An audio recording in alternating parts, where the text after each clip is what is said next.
Hello everyone, আমার চ্যানেলের আরেকটি নতুন ব্লগে তোমাদের জানাই অনেক অনেক ওয়েলকাম। বাইরে প্রচণ্ড বৃষ্টি পড়ছে, তো দাঁড়িয়ে একটু বৃষ্টি দেখছি। আর আজ বানাবো আমি চিকেন বিরিয়ানি। তো সেই রেসিপিটা ভাবলাম তোমাদের সাথেও শেয়ার করি। তো চলো রান্নাঘরে চলে যাই।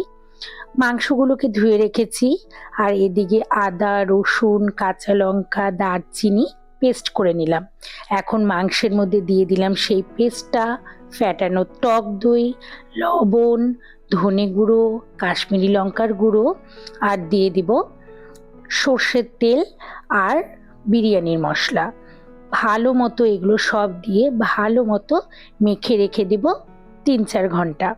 এটা আমি দুপুরবেলা মেখে রেখেছি, আর এটা রান্না করব একদম সন্ধেবেলা। তো এখন দেখো সন্ধে 7টা বাজে, আর বাইরে তো প্রচণ্ড বৃষ্টি পড়েই যাচ্ছে। এখন গোয়াতে সারা দিন বৃষ্টি। তো বাইরের ওয়েদারটা এত ভালো লাগছিল। এখন সন্ধেবেলা চা খেয়ে আবার চলে যাব বিরিয়ানির প্রিপারেশনে। তো কড়াইয়ের মধ্যে আমি দিয়ে দিলাম সর্ষের তেল আর সাদা তেল। তো তোমরা শুধু সর্ষের তেল বা শুধু সাদা তেলে করতে পারো।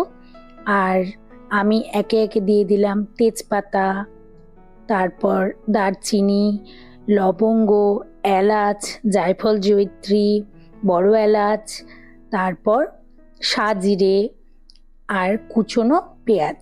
এখন পেঁয়াজগুলোকে ভালো মতো নেড়ে লাল লাল করে ভেজে নিতে হবে।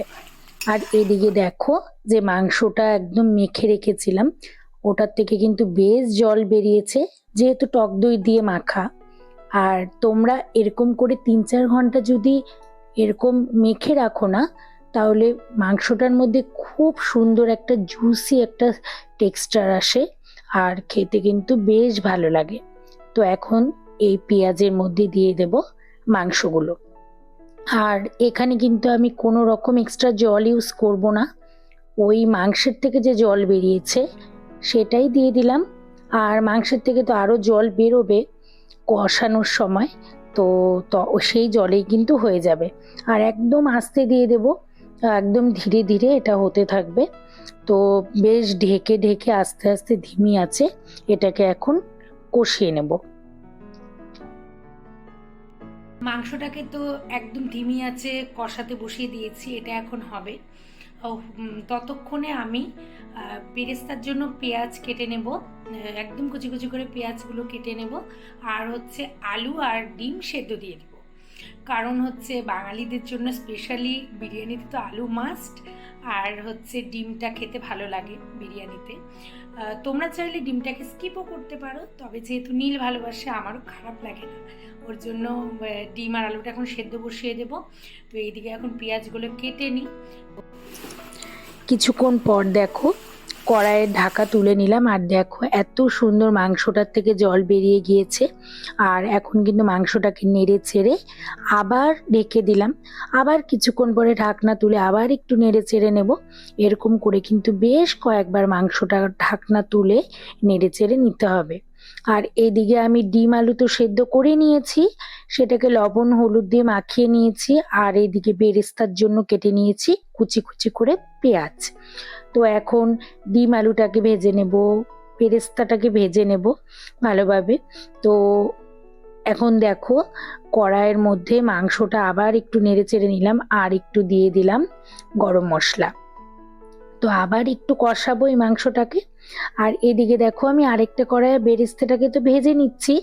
তোমাদেরকে একটা কথা বলি, তোমরা কিন্তু একটা কড়াইয়ের মধ্যেই আগে বেরেস্তা ভেজে তারপর ডিম আলু ভেজে ওই কড়াইয়ের মধ্যেই কিন্তু মাংসটাকে কষাতে পারো। তো আমি এটা আলাদা করেছি, তো তোমরা কিন্তু একটা কড়াইয়ের মধ্যেই করতে পারো, কোনো ব্যাপার না। আর এদিকে মাংসটা কিন্তু হয়ে গিয়েছে, আমি গ্যাস বন্ধ করে দিয়েছি। আর এইদিকে বেরেস্তাটাও ভাজা হয়ে গেছে। আর এখন আমি বিরিয়ানির চালটা ভালো মতো ধুয়ে বসিয়ে দিলাম। সেটার মধ্যে দিয়ে দিলাম একটু স্টার অ্যানিস, জায়ফল, জয়িত্রী, বড় এলাচ, ছোট এলাচ।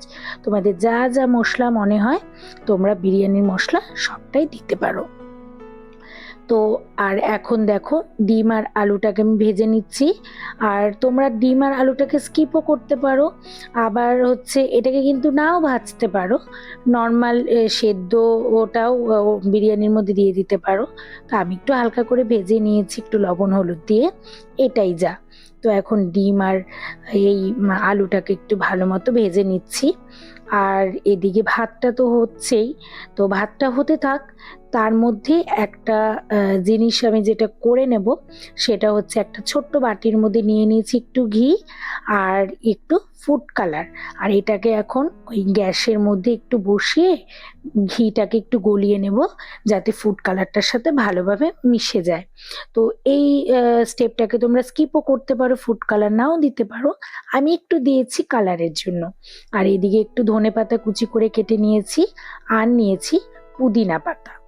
আর এখন শাহি বিরিয়ানি মশলা, তারপর গরম মশলা, ঘি আর কেওড়া যে এসেন্স, সেটা তোমরা কেওড়া জলও ইউজ করতে পারো, তারপর গোলাপ জল ইউজ করতে পারো, আতর ইউজ করতে পারো। তা আমি শুধুমাত্র কেওড়া জলই ইউজ করেছি, মানে কেওড়া এসেন্স। আর এদিকে দেখো মাংসটাকে তুলে নিয়েছি কড়াইয়ে।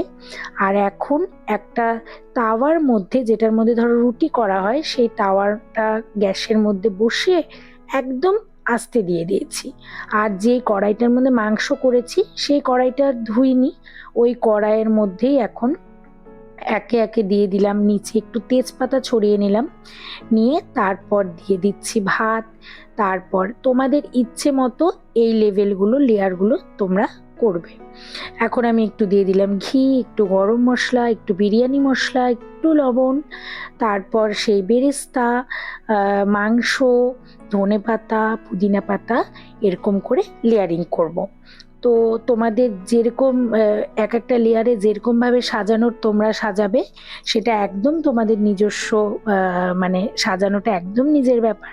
তো এখন আমি প্রত্যেকটা লেয়ারে একটু একটু করে ভাত, একটু মাংস, একটু ডিম, একটু আলু, একটু ঘি, এরকম একটু বিরিয়ানি মশলা, এরকম করে সবটাই দিয়ে নিচ্ছি, একটু ধনে পাতা, তারপর পুদিনা পাতা, একটু কেওড়া এসেন্স।